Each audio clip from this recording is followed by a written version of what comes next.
October 7-ാം തീയതിയാണ് ഹമാസിൻ്റെ ഏതാനും പോരാളികൾ ഈ കമ്പിവേലി തകർത്ത് ഇസ്രായേലിൽ പ്രവേശിച്ചത്.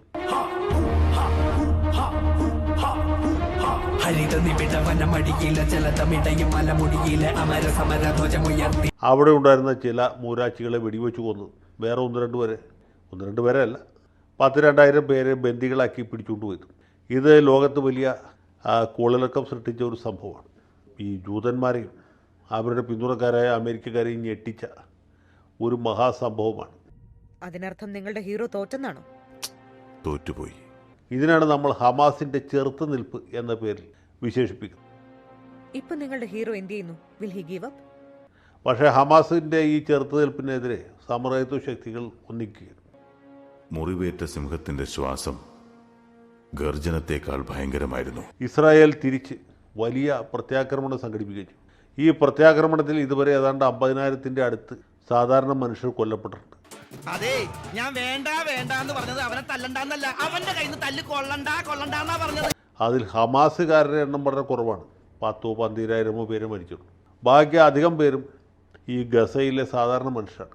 അവർക്ക് ഹമാസിനോട് പ്രത്യേകിച്ച് ഒരു പ്രതിപത്തിയില്ല, അല്ലെങ്കിൽ ഇസ്രായേലിനോട് പ്രത്യേകിച്ച് ഒരു വിയോജിപ്പോ വിപ്രതിപത്തിയോ, അതല്ലെങ്കിൽ ഒരു വൈമനസ്യമോ ഒന്നുമില്ല.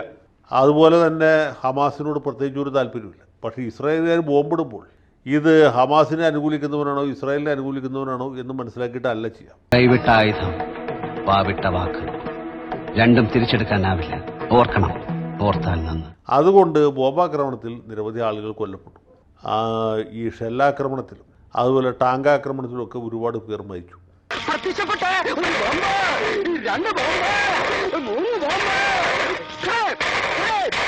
മരണം തുടർന്നുകൊണ്ടേയിരിക്കുകയാണ്.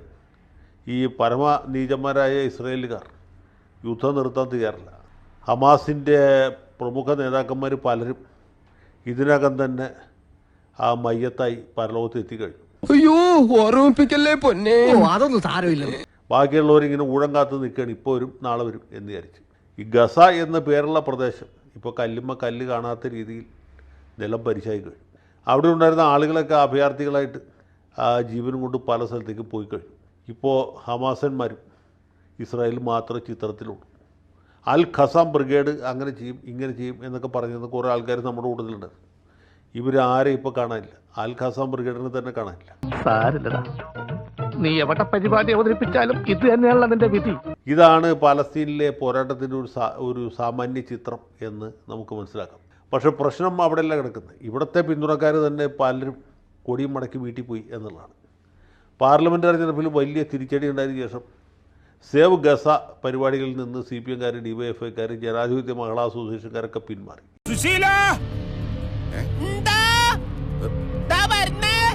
എല്ലാരും വിളിച്ചു. അതാണ് ഇവിടുത്തെ സാഹചര്യം. കോൺഗ്രസ്സുകാരാണെങ്കിലും അതിനെക്കുറിച്ച് മിക്കവാറും മൗനം പുലർത്തുകയാണ്. ആകെ വന്നിട്ട് പോയിട്ടും നമ്മുടെ നാട്ടിലെ ചില ജമാഅത്തെ ഇസ്ലാമിക്കാരോ പോപ്പുലർ ഫ്രണ്ടുകാരോ മാത്രമാണ് ഇപ്പോൾ ഹമാസ് പോരാളികളുടെ ധർമ്മസമരത്തിന് അല്ലെങ്കിൽ അവരുടെ ചെറുത്തുനിൽപ്പിന്, അവരുടെ പ്രതിരോധത്തിന് എന്തെങ്കിലും തരത്തിലുള്ള പിന്തുണ പ്രഖ്യാപിച്ചുള്ളൂ.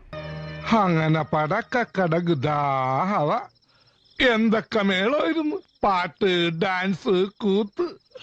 എനിക്കപ്പോഴേ തോന്നി. ആഗോളതലത്തിൽ കാര്യം പറയാതിരിക്കാൻ ഭേദം. ആഗോളതലത്തിൽ സൗദി അറേബ്യ ഒന്നും മിണ്ടുന്നില്ല, ബഹ്റൈൻ മിണ്ടുന്നില്ല, യമൻ മിണ്ടുന്നില്ല. ഹൂതികൾ അത്യാവശ്യം അങ്കലാപ്പുണ്ടാക്കുന്നുണ്ട്. വേറെ ആരും ഒന്നും പറയുന്നില്ല. ഇറാഖ്, അതുപോലെ പാകിസ്ഥാൻ, ബംഗ്ലാദേശ്, മലേഷ്യ, ഇന്തോനേഷ്യ ഇവരൊക്കെ നിശബ്ദത പാലിക്കുകയാണ്.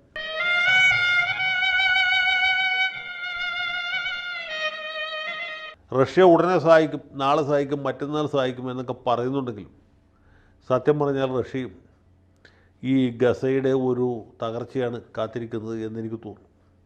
അങ്ങനെ ഗസ തകർന്ന് തരിപ്പണമായിക്കൊണ്ടിരിക്കുന്ന ഈ സമയത്ത് നമ്മുടെ നാട്ടിൽ മുദ്രാവാക്യം വിളിച്ചു നടന്ന ആളുകൾ പോലും ഇപ്പോൾ അവർക്ക് സപ്പോർട്ടായിട്ടില്ല. പാർലമെൻറ്റ് തെരഞ്ഞെടുപ്പ് വന്നതിന് ശേഷം ഞാൻ പറഞ്ഞല്ലോ, CPM-കാർക്ക് മാനസാന്തരമുണ്ട്. എടുത്തോ പിടിച്ചോ എന്ന് പറഞ്ഞിട്ട് ഒന്നും ചെയ്യരുത്. എല്ലാ വൈരാഗ്യങ്ങളും ചതികളും വഞ്ചനകളും ഉള്ളിൽ അങ്ങനെ ഒതുക്കി വെക്കണം. ഈ പലസ്തീൻ വിഷയം അധികം ആളി കത്തിച്ചതുകൊണ്ടാണ് തെരഞ്ഞെടുപ്പിൽ തിരിച്ചടി ഉണ്ടായത് എന്ന് ചില പോൾ പണ്ഡിറ്റുകൾ പറഞ്ഞു കഴിഞ്ഞു അത്രേ. കോൺഗ്രസ്സുകാർക്കാണെങ്കിലും പാലക്കടക്കോളം നാരായണ, പാലം കടന്ന കൂരായണ എന്ന് പറഞ്ഞ പോലെ തെരഞ്ഞെടുപ്പ് കഴിഞ്ഞപ്പോൾ പാലസ്തീനുള്ള താല്പര്യം നഷ്ടപ്പെട്ടു. ഇങ്ങനെ ചിരിച്ച് ചിരിച്ച് ഇങ്ങനെ ഇങ്ങനെ നിൽക്കണം. എങ്ങനെ ഇങ്ങനെ ഇങ്ങനെ. ആഗോളതലത്തിൽ തന്നെ നമ്മൾ നോക്കിയാൽ പെൻസിൽവാനിയ യൂണിവേഴ്സിറ്റിയിലും ഹാർവാർഡ് യൂണിവേഴ്സിറ്റിയിലും ഒക്കെ പഠിക്കുന്ന കുറച്ച് കുട്ടികൾ, അവർ മാത്രമാണ് ഇങ്ങനെ ഒരു സമരത്തിന് മുൻകൈയെടുത്ത് അവിടെ പ്രവർത്തിച്ചത്. അവർക്ക് തന്നെയും മടുത്ത പോലെയാണ് ഇപ്പോൾ തോന്നുന്നത്. ഇപ്പോൾ അവിടെ നിന്ന് പ്രത്യേകിച്ച് വാർത്തകളൊന്നുമില്ല. ആഗോളതലത്തിൽ ഇറാനല്ലാതെ ഒരു രാജ്യവും ഹമാസിനെ പിന്തുണയ്ക്കുന്നില്ല. ഇറാൻ്റെ കൈക്കോടാലികളായിട്ടിരിക്കുന്ന ഹിസ്ബുള്ള, അതുപോലെ ചില സംഘടനകൾ മാത്രമാണ് ഇപ്പോൾ ആകെയുള്ള ഹൂതികൾ ഒക്കെയാണ് ഇസ്രായേലിനെ വെല്ലുവിളിക്കുന്നത്. അതായത് ഈ പാണ്ടി ലോറി വരുമ്പോൾ അതിൻ്റെ മുമ്പിൽ കയറി പോക്കാച്ചി തവള നിന്ന് വെല്ലുവിളിച്ച് അങ്ങനെ ഇരിക്കും.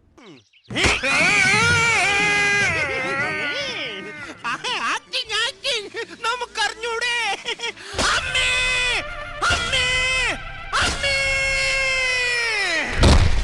അമ്മേന്ന് ശരിക്കും വിളിച്ചു. എന്റെ സംഗതി എല്ലാം പുറത്തൊന്നൊന്ന് നോക്ക് ചന്ദ്ര. അകത്തെ ഷഡ്ജം ഉണ്ടായത് കൊണ്ട് സംഗതി അധികം പുറത്തേക്ക് വന്നില്ലടാ.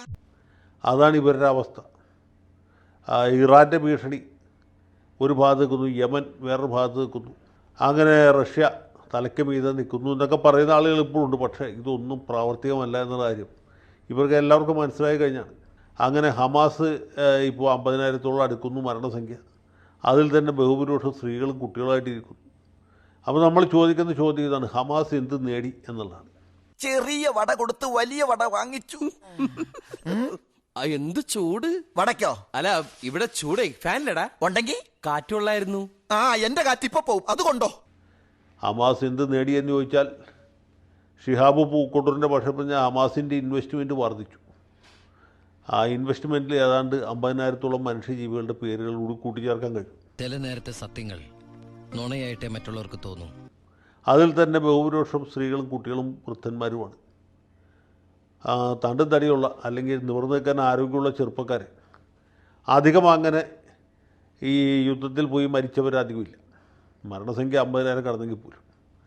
അങ്ങനെ ഒരു സവിശേഷമായ സാഹചര്യത്തിൽ കൂടിയാണ് ഇപ്പോൾ മധ്യപൗരസ്ത്യ ദേശം കടന്നു പോകുന്നത്, ഇസ്രായേൽ കടന്നു പോകുന്നത്, ഇറാൻ അടക്കമുള്ള അയൽ രാജ്യങ്ങൾ കടന്നുപോയിക്കൊണ്ടിരിക്കുന്നത്. അങ്ങനെ പവനായി ശവമായി എന്തൊക്കെ ബഹളമായിരുന്നു.